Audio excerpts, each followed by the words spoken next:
And maybe upper 60s overnight tonight. But like I said, we're not quite done with the rainfall just yet. Could see some showers early tomorrow morning, but we'll warm up and have partly to mostly cloudy sky conditions, and we'll see temperatures in those middle and upper 80s for the highs, Craig. But middle and upper 80s are not what we're going to see for the rest of our work week, so you're going to have to stay tuned, and I'll have your full forecast coming up. New at 11, the Emmanuel County Sheriff's Office and the GBI are asking for your help after a body was found on Tuesday.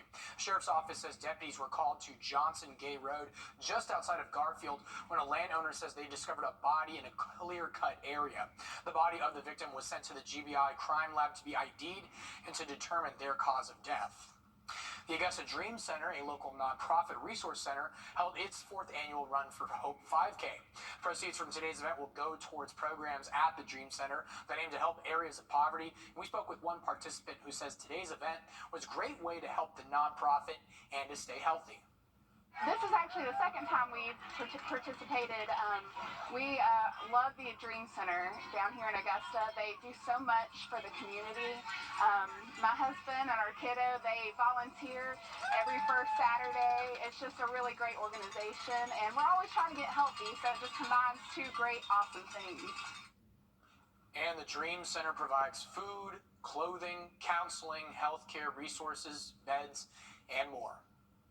Well, Augusta and North Augusta held its 3rd annual Trash at the Border Challenge. This event is all about raising awareness about litter and illegal dumping in and near the Savannah River, while also making it a fun little competition between the two cities. The mayor who had the least amount of volunteers to show up will have to wear the other team's shirt and present the winning mayor with the mayor's cup at their city council or commission meeting. Should be interesting. Over to Aiken. It was day 2 of the 47th Aiken's Macon Arts and Crafts Show. You can see people gathered around various booths to look at creative crafts and paintings, as well as trying to homemade dips, jams, and even pickles. Our one local family tells us they go to Aiken's Macon every year because it's a fun event for the family to enjoy. Come out here to eat and have fun. We come to Aiken Macon every year because we enjoy the family out event. And that family says a family tradition for them when they come out to Aiken's Macon is to always grab a funnel cake when they show up. Now I'm getting hungry. Looks like a lot of fun out there. A YouTuber known for giving parenting advice had her first court hearing after being charged with child abuse. We'll have that story when News 12 at 11 continues next. All eyes on the sky today. Dahlia starting to get a little bit closer towards us. We're now starting to see the worst of this storm. We are looking at wind gusts 40, maybe 45 miles an hour. The wind, like Riley said, really starting to pick up. They looked outside and there was a tree on their home. We're talking double-digit rain totals. It's right at my house. Look at all of this water. This is where the water is usually supposed to be. Tornado warning in Screven County. The wind is so intense, it's actually shaking the car.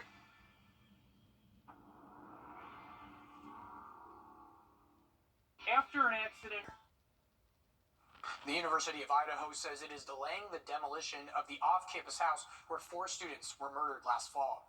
School initially planned to demolish the home before the fall term, but in July said it would be put off until October. But now the university says it's focusing on building a memorial garden and getting classes going for the semester. A Utah mom known to millions for her strict online parenting advice is accused of aggravated child abuse. Ruby Frankie's YouTube videos became controversial for her take on tough love, and Carter Evans tells us on Friday she made her initial court appearance facing allegations that 2 of her own children were found to be abused and malnourished. Even before her arrest, Ruby Frankie's social media videos providing strict parenting advice garnered a large following, but also raised eyebrows. Up until now, I was really hoping that keeping them home from school and wiping the floorboards would really bring pain. Some followers first expressed concerns 3 years ago with an online petition calling for an investigation into Frankie. I told the kids, I said, I'm not even gonna let you eat breakfast until you get your chores done. Now, the 41-year-old mother of 6 is facing criminal charges. She and Jody Hildebrandt, who owns a relationship counseling business, are accused of abusing and starving 2 of Frankie's young children. The fact that these are charges related to felonies, not misdemeanors, goes to the idea that we're talking about serious physical harm to the children. The charges were filed after police said Frankie's 12-year-old son climbed out the window of Hildebrandt's home and ran to a nearby house asking for food and water. The neighbor called 911. I think he's been detained. He's obviously covered in wounds. Authorities say the juvenile appeared to be emaciated and malnourished with open wounds and duct tape around the extremities. When police searched Hildebrandt's home, they say they also found Frankie's 10-year-old daughter in a similar physical condition of malnourishment. On Friday, Frankie and Hildebrandt appeared via video before a judge who ordered them to remain jailed without bail. Have you received a copy of the information in this case? Yes. The 2 defendants said little and did not enter a plea. Carter Evans, CBS News. Another hearing for Frankie and Hildebrandt is set for later this month, and the 8 Passengers YouTube channel has since been taken down. Well, a powerful and rare earthquake in Morocco has killed over 2,000 people and injured 1,000 more. And now rescue and recovery efforts are underway as crews race to reach survivors trapped in the rubble. Well, another warm day tomorrow, but we might see a little taste of fall by the end of our work week. Stay tuned, and I'll have your full forecast coming up. The fresh time for everyone. Thanks for watching News 12 on your side.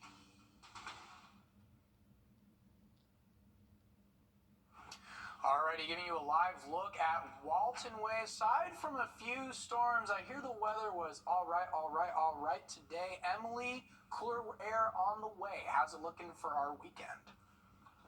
Okay, Craig. I see how it goes. That's fine. I'm really surprised that you actually did that. But it's all right. Maybe our viewers at home might understand. Who knows? But we're going to skim past it, and we're going to come back stronger next week. That's all I got to say. Anyways, looking at the rest of our weekend forecast, could see some isolated showers and thunderstorms tomorrow, but overall, today would have been the more widespread heavy rainfall, more inches maybe accumulated this afternoon than what we can expect tomorrow. So that's definitely good news. Some drier air in store for us and some cooler air too for the end of our work week. But looking at our current conditions, you can see those showers and thunderstorms that pass through probably around 7, maybe even 8 p.m., but those have cleared out. So conditions are calm, going to remain calm overnight tonight, and we'll drop off into those middle 60s, maybe some spots still the upper 60s. Right now we're in those upper 60s, lower 70s. So again, over the course of the next few hours, we'll drop off into those middle 60s. A couple isolated showers early tomorrow morning possible, but overall most of us will stay dry.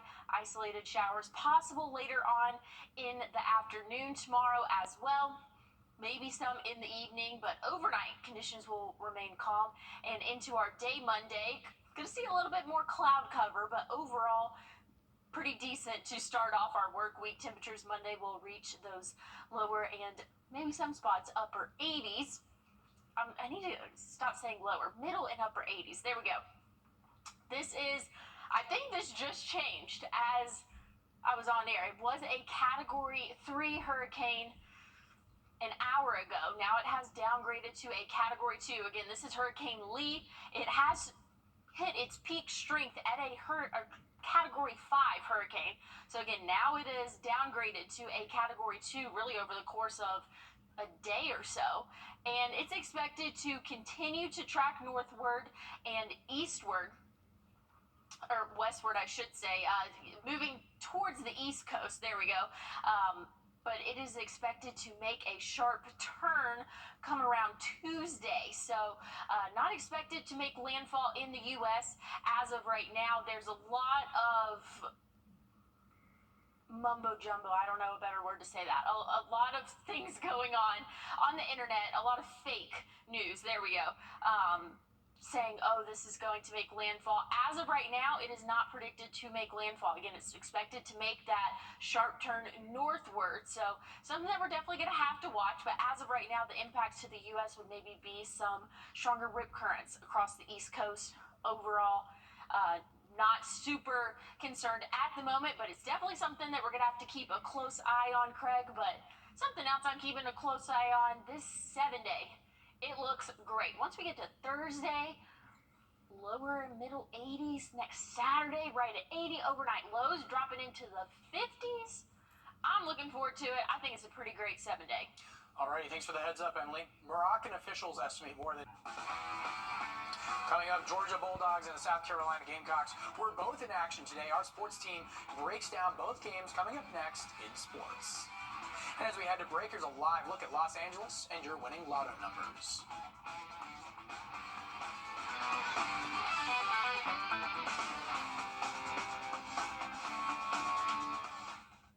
Hardee's Lexus Acura Cadillac. Well, you better get used to it because I'm still getting used to it. So is South Carolina. They dropped last week against North Carolina. Tonight they hope to have some of that success or at least get a taste of it. The only problem is Furman's got something cooking in the kitchen too. Gamecocks just couldn't get it done in their opening drive. Furman got on the board first, but quick action had the Gamecocks right behind them. DK two-steps it in 3 yards and makes it an even 7. Furman entered tonight as the number 6 ranked FCS team, and it showed. They led for the top of the third quarter before Spencer Rattler and crew went on a back-to-back scoring run in 40 seconds to put them up 27-14. There was no stopping Rattler's passing game from there on out. He fired off 345 yards. Here's 42 of them. He completed 25 of 27, 3 touchdowns from the air, 1 on the ground. South Carolina starts off at home on a good note in front of a sold-out crowd. All right, so it's no question that South Carolina has one of those really tough schedules this year. They do face their toughest opponent, the reigning champs, next week. Dan Booth was in Athens today. Dan, go ahead and break us down. It's Saturday in Athens, which means the 2-time defending national champion Georgia Bulldogs were ready to devour Ball State and bark their way to their second win of the new season. The world's greatest competitive eater, Joey Chestnut, was in town rooting for the Dogs, but he wasn't the only celebrity between the hedges because the fans were excited to see Boom making his second appearance on game day. As you can imagine, the 14-month-year-old is already making his presence felt. Do you know who else is making a great impression? Redshirt sophomore wide receiver Mekhi Muse, who sends Sanford Stadium into a frenzy by making a couple of people look silly out there and returning this punt 69 yards to the house. That was the spark the Dogs needed to get the whole team cooking after that big score. Ball State's trying to quiet the crowd by going deep, but Malachi Starks comes out of nowhere for a ridiculous interception. That man is a ball hawk and continues to be a problem for opposing QBs. Carson Beck makes the most out of that extra possession by zipping the ball to Marcus Roseby-Jack Saints for the touchdown, putting the Dogs up 14-0. Georgia just kept piling it on. During their next possession, the handoff goes to Dylan Bell, and he jukes a defender out of his cleats, breaks outside, stiff arms a guy, and cruises into the end zone for another Bulldogs touchdown. Georgia continues their early season dominance, improving to 2-0 with the win, 45-3. We started off a little slow last week. I feel like this week we picked it up a lot, especially in the second quarter. We didn't start off how we wanted to, but we picked it up way much sooner.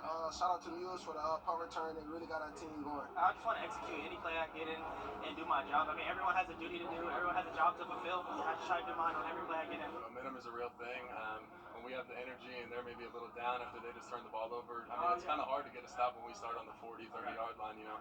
So, I mean, I credit our defense for that, and then we just got to execute, get in the end zone. The combination of special teams stepping up with multiple explosive plays and turning 3 first-half turnovers into touchdowns helped the Dogs execute the brand of complimentary football head coach Kirby Smart expects from his team. It's kind of like basketball. When you play really good defense, it helps your offense. When you play really good special teams, it helps your offense. What I'm trying to do is get elite at getting better. So where do you do that? Practice. We're trying to get way better at special teams. We're trying to get way better at defense. And we're trying to get way better at offense. While this was an impressive performance in pretty much every way possible for the Bulldogs, they did get off to a little bit of a slow start, not scoring their first points until the second quarter. And while that is something to keep in mind, it's clear that this team is just as dangerous as ever heading into Border Bash next week with the South Carolina Gamecocks coming to Athens to play between the hedges. Reporting from Dooley Field at Sanford Stadium, Dan Booth on your side. Well, some of us saw some rainfall today and other places didn't. Aiken just got a little less than an inch where we get our rainfall totals from, but could see some more rain tomorrow. I'll have one last look at your full forecast coming up after the break. There's nothing. Could see an isolated shower or two early tomorrow morning and then again later on in the afternoon, early evening hours, but very low chance. I want to emphasize that. We saw much more widespread heavy rainfall today than what I'm expecting to see tomorrow, so just keep that in mind.